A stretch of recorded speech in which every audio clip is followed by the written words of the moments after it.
روزہ 8 احمد کا مشکل روزہ۔ آج ہم دیکھیں گے کہ احمد ایک مشکل دن میں روزہ رکھ کر صبر اور حوصلہ کیسے سیکھتا ہے۔ احمد صبح سحری کے وقت نیند سے بوجھل آنکھوں کے ساتھ جاگتا ہے، لیکن زیادہ بھوک نہ ہونے کی وجہ سے کم کھاتا ہے۔ امی اسے نصیحت کرتی ہیں کہ سحری اچھی طرح کھائے تاکہ دن میں کمزوری نہ ہو۔ دوپہر میں احمد اسکول میں ہوتا ہے، موسم بہت گرم ہے اور اس کے دوست ٹھنڈا پانی پی رہے ہوتے ہیں، جبکہ احمد پسینے میں شرابور بیٹھا ہوتا ہے۔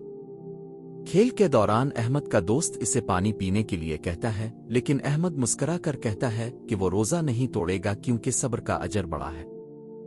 گھر آتے ہی احمد تھکن سے بستر پر گر جاتا ہے اور سوچتا ہے کہ روزہ رکھنا کتنا مشکل ہے، لیکن امی اسے صبر کی خوبصورتی اور ثواب کے بارے میں بتاتی ہے۔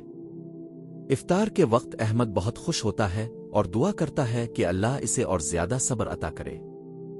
کھجور کھاتے ہی احمد کو ایسا لگتا ہے جیسے ساری تھکن ختم ہو گئی ہو اور وہ خوش ہو کر ہنستا ہے۔